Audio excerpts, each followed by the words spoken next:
conseguir que os cidadãos da União Europeia embarquem no sonho europeu tem sido complicado.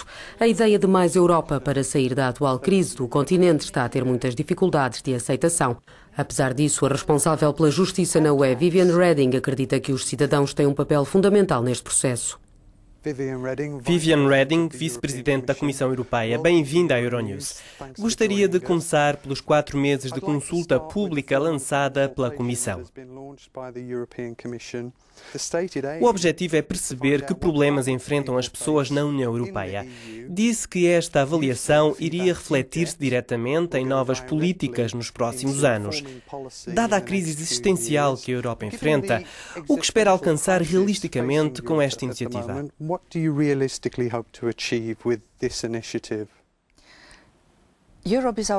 A Europa é a nossa casa comum e não pode ser construída apenas por políticos que, depois de acabarem de construir o edifício, perguntam: gostava de viver ali? Temos que construir juntamente com os cidadãos. E eu penso que um dos problemas do passado foi nunca termos perguntado o que pensam sobre a Europa, sobre a nossa casa comum, sobre o que sentem ao viverem com outras pessoas, os 500 milhões. E é tempo de mudarmos isso. Aceita que esta consulta nos mostra apenas o grande déficit democrático que ocupa atualmente o coração da Europa?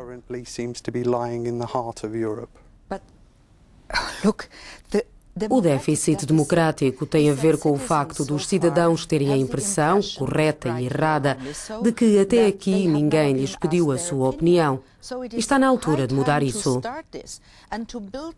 Estes são os primeiros passos. Teremos um ano inteiro de consulta no terreno, nas cidades, nas aldeias. E depois teremos as eleições europeias, onde será pedido novamente aos cidadãos que elejam os seus eurodeputados.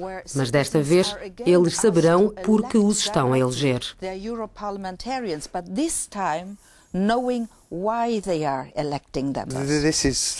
Isso é tudo muito bonito, mas vai levar tempo e o problema é que a Europa parece estar numa corrida contra o tempo, não lhe parece?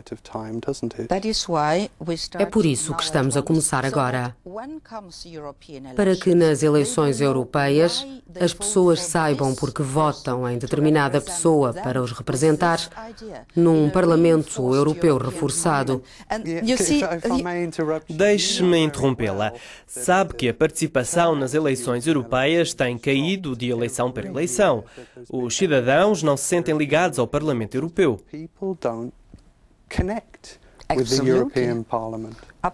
Absolutamente. O Parlamento Europeu tem um imenso poder para representar os europeus e as pessoas não sabem isso. Por isso, a ligação dos eleitores, dos cidadãos, a esta nova Europa é muito importante. E é por isso que estou feliz, porque a maioria das respostas são de pessoas com idades abaixo dos 30 anos. São aquelas com quem temos de estabelecer uma ligação pelo seu futuro, que está a ser agora construído. Com elas, espero eu, e não sem elas. Quando olha para a situação por toda a Europa, o crescimento dos partidos extremistas, na Grécia, por exemplo, a Aurora Dourada, isso não a preocupa? O facto de não haver suficiente democracia, as pessoas não terão deixado de contar com a Europa e feito uma viragem para estes partidos? É exatamente por isso que temos de dar respostas. Mas esta resposta não pode ser teórica, não podem ser promessas. Temos que ir ao terreno. Os políticos têm que sair e ouvir as pessoas. Eles estão a discutir com as pessoas, estão a explicar-lhes. E elas estão a ouvir? Ser cidadão europeu é exatamente isso. Mas já arrancamos. Este é o ponto de partida para conseguirmos esse envolvimento e um sentimento de pertença e responsabilidade. As pessoas estão desesperadas quando se viram para os extremistas e populistas, sentem que ninguém as ouve. Ninguém está a ter em conta aquilo em que elas acreditam e essa é a razão pela qual temos de ouvi-las, mostrar-lhes que temos em consideração aquilo em que elas acreditam, os seus sonhos e que a Europa elas querem construir em conjunto. Gostaria de falar sobre a questão da Roménia. Qual é o seu grau de preocupação em relação ao atual tumulto que está a acontecer no país? Estou muito preocupada. Toda a Comissão e Conselho estão. E como viu, a reação foi muito clara. A democracia é um bem que precisa de ser preservado. Precisamos de tribunais independentes. Não podemos desmantelar o Tribunal Constitucional e temos que respeitar o que os tribunais dizem. O que é que a Europa pode fazer para obrigar o primeiro-ministro Victor Ponta a cumprir as suas promessas? Aconteceram muitas coisas. O facto de o Tribunal Constitucional ter tomado uma decisão e desta decisão ser aplicada. Nós conseguimos, penso, bloquear as divergências. As coisas não estão perfeitas, mas pelo menos não se chegou ao extremo.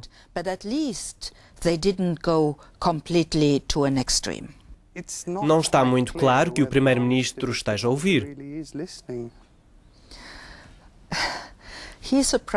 Ele é primeiro-ministro de um governo eleito. Tem de fazer o papel dele como primeiro-ministro. Qualquer democracia, esteja que partido político estiver no poder, tem de respeitar democraticamente a organização constitucional de um país. E é para isso que trabalhamos. Eu estou feliz por ver que a Comissão, o Conselho de Ministros e o Parlamento Europeu, a uma só voz, disseram que não. A democracia é um bem, um todo, e tem que ser preservada, esteja quem estiver no poder. Quando olha para trás, não pensa que foi um erro deixar países como a Roménia aderirem à União Europeia? Os europeus tomaram uma decisão histórica. Quando a Europa dividida foi eliminada, quando aqueles que viveram sob a ditadura comunista recuperaram a liberdade e independência, dissemos-lhes que a nossa porta estava aberta. A democracia não é um compromisso fácil. Muitos de nós, na velha Europa, demoramos décadas para compreender as funções da democracia. Alguns dos recém-chegados aprendem democracia fazendo, em apenas alguns anos. Nós temos que os ajudar, temos que lhes dar uma hipótese. A Europa é uma organização democrática. Então há lugar para a ditadura no seio da Europa? Não acredito nisso. A Europa não pode fazer isso. Há uma coisa clara, a Europa é um Estado democrático. O Estado dos Estados, e isso vai continuar e ser reforçado. Commissioner Reding, thank you very much. You're welcome.